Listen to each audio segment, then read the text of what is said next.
Cypher. It's our Wednesday ritual, being the Dreamer Cypher. We were supposed to have Andrew Hasley on tonight, but Patrick got busy, Andrew got busy, so that got adjusted to next week. So excited to have that taking place, and it's funny because driving right now, I was hanging out with Jasper, doing some different stuff, having a just talking and whatnot. So was driving home. So if you're catching the shine going on back there, sorry about it in the parking lot to get natural light here and whatnot, because just want to knock this out. But before I continue, give a shout out to the two sponsors that we have, that being Tabala Food for Thought, Tabala Creative Cuisine with Jasper Axelrad.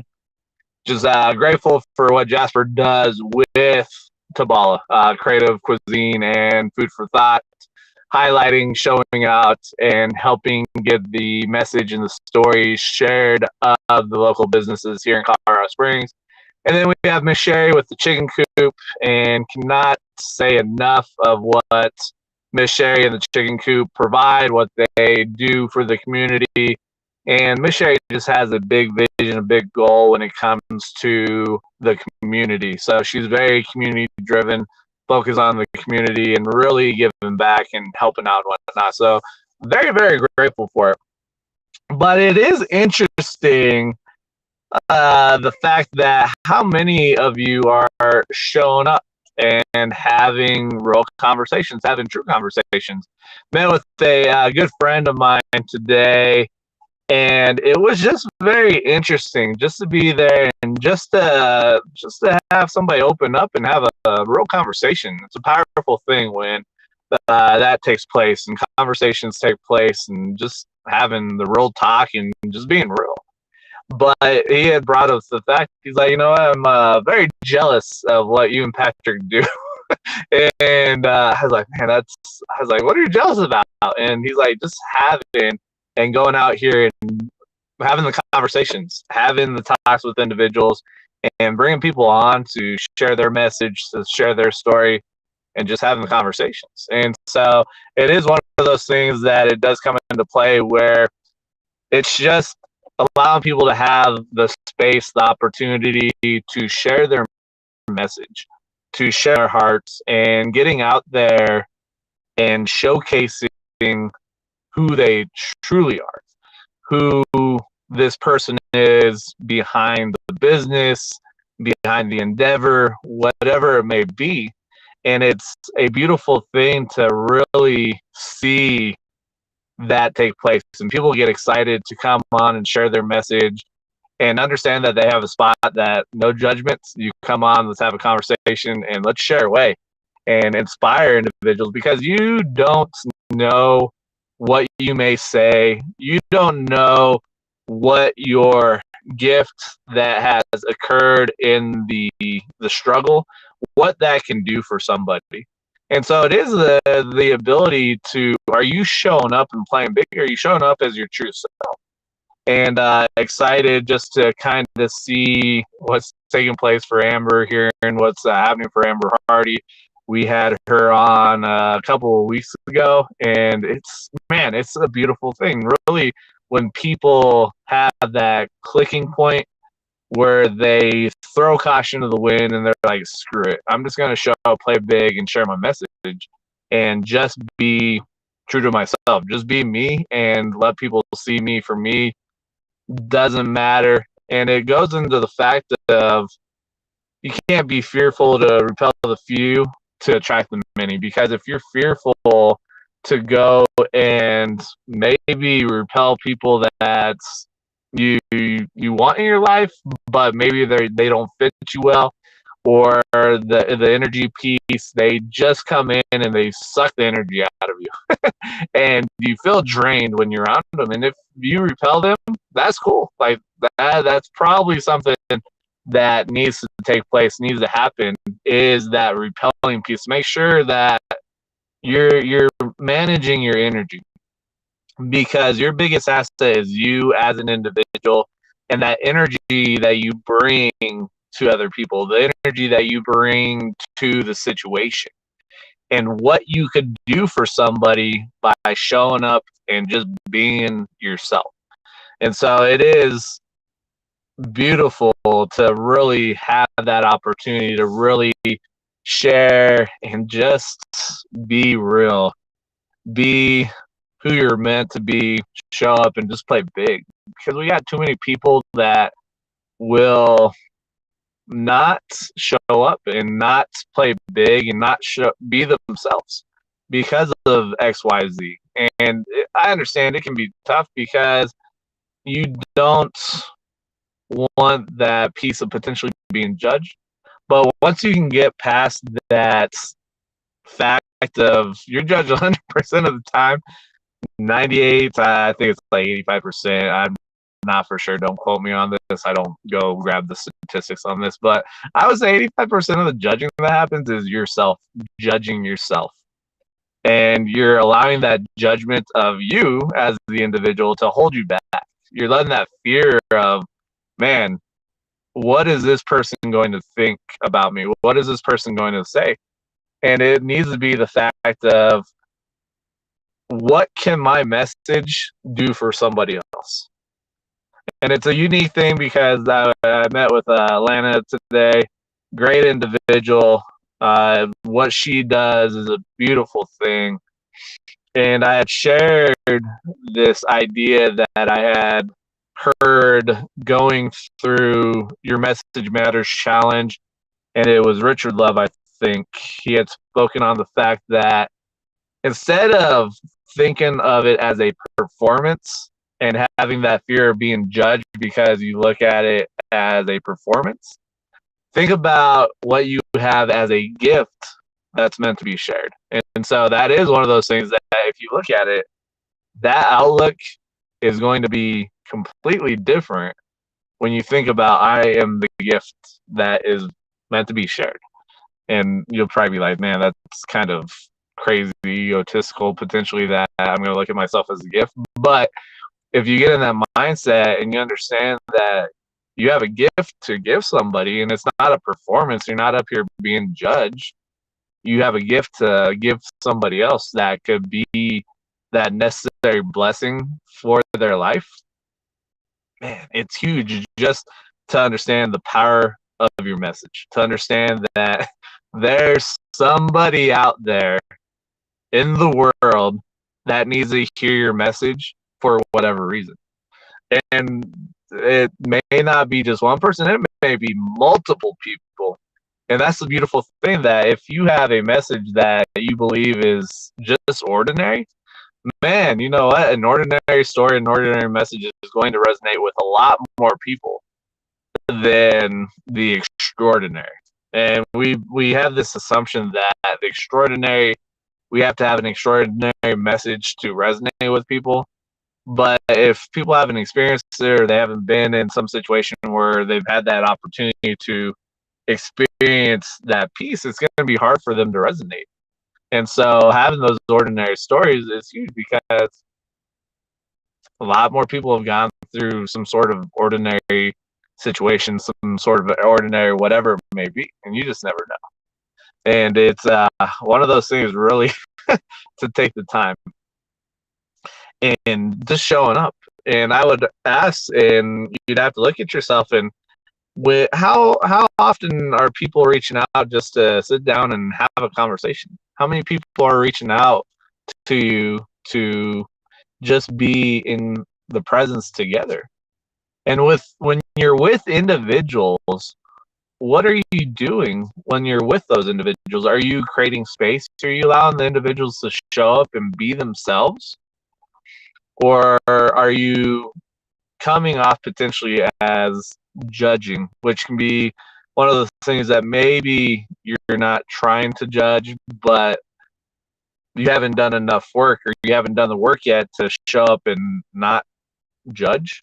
And they can be tough. And I think that's where a lot of people come to the point where they don't show up and they're not true to themselves because they've been judged. They have the experience that they've tried to speak, they've tried to open up, and they've tried to express their story or message, and they've been judged. And it's hard for people to get over that because of the hurt and the pain. And if we would just be able to sit down and create a space for somebody just to show up and just be there for people, it's huge because of what you can hear, the stories that you can receive, the blessing potentially that you can provide somebody of just being there. It's unique because I've heard coaches speak that they've met with people and they just sit there, nothing said. And the individual that reached out and is working with the coach reaches out and tells them that was the best time. That was something that I truly needed. And the coaches are like, well, what do you mean? I didn't do anything. Nothing was spoken.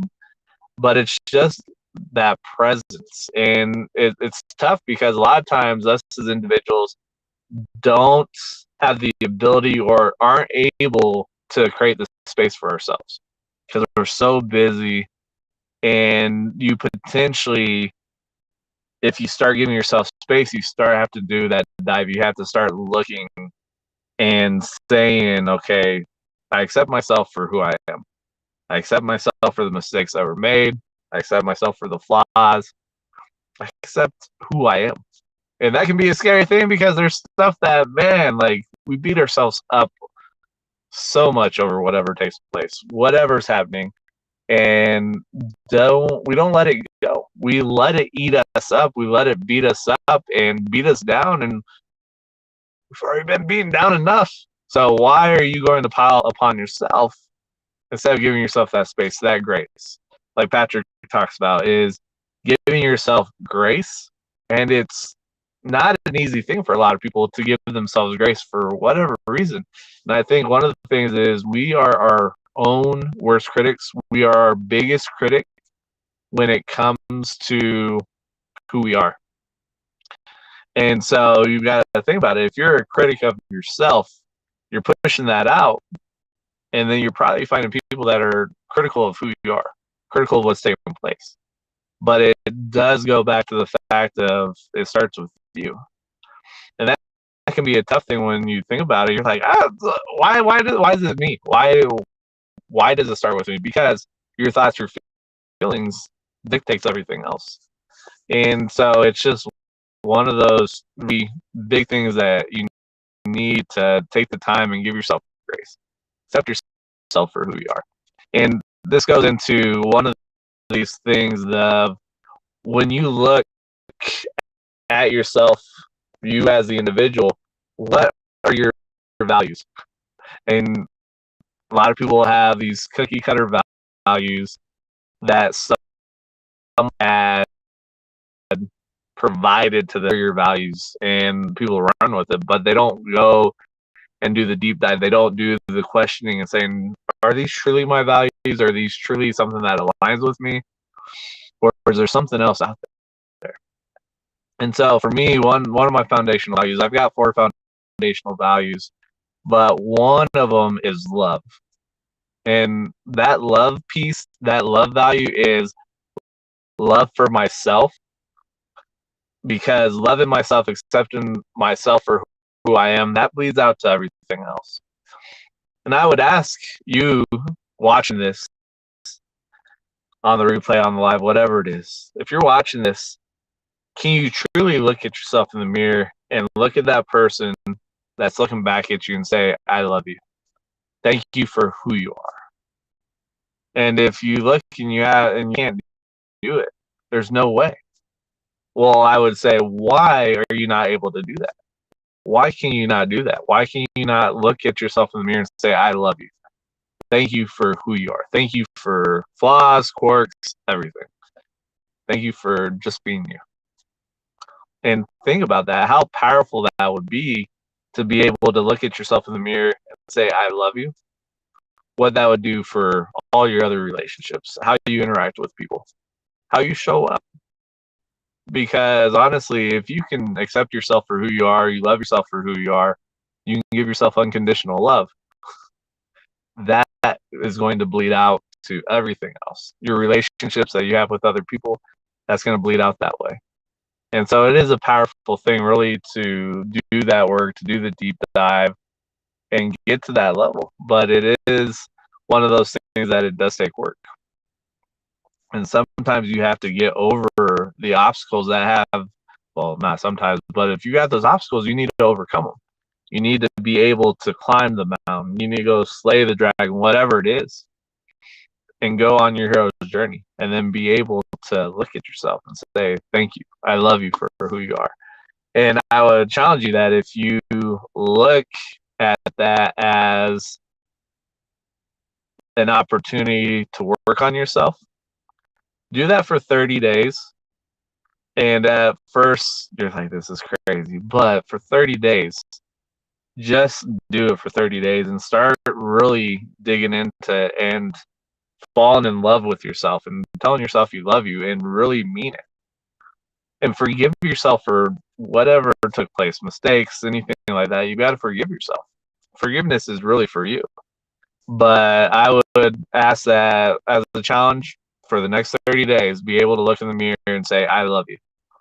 And then after 30 days, let me know, or let Patrick know, let us know how you feel, how you look at yourself, where are you at, and how does life look by doing that.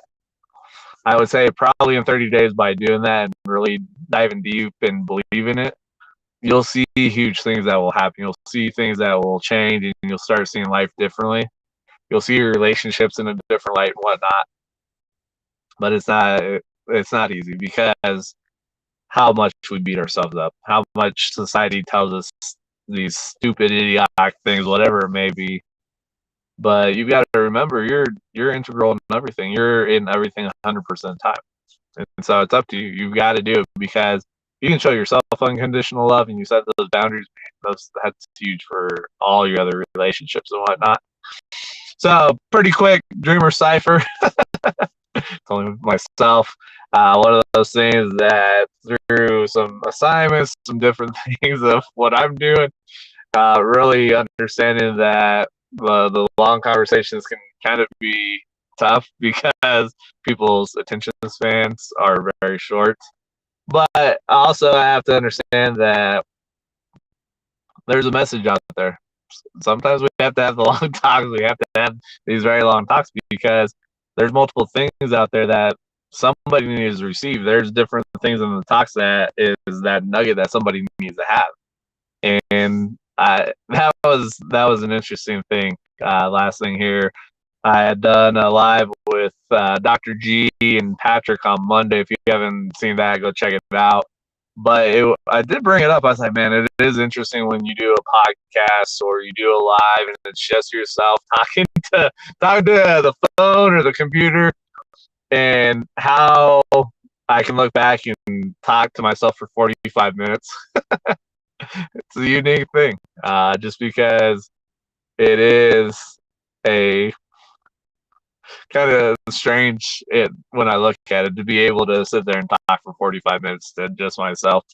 But it also goes into play where you just never know. You never know what needs to be said, what needs to be spoken. Whatever you're saying right now is that key that somebody needs. What it is, you don't know, but you just got to go out there, share the message, share the story, share whatever it is that day. And so it's a beautiful thing. But again, next week we'll see. I don't want to guarantee it, but most likely Patrick, myself, with Andrew Hasley. Excited to have Andrew on the Dreamer Cypher with us. Just have that conversation. Whatever it is for that week is what it is. Excited for it. But anything that, as you're watching this, anything that you took away, love to hear that. Share that in the comments, just so we can have a discussion and just see what resonated with you, what stuck out and whatnot. But again, thank you guys for your support. Thank you guys for you being you. Thank you for you just being yourself, the individual that you are, showing up. Hopefully you're showing up playing big. If you are, thank you for that. Thank you for the individuals showing up, being vulnerable and transparent, having the tough conversations, having the deep conversations. And those that want to have it, to step into it. Go in, step into it, have those conversations. Have the deep conversations. Have the challenging conversations. Show up and take your mask off. Show up and be true to yourself. So other than that, love you guys. Catch you guys next week. Peace out. Have a great night.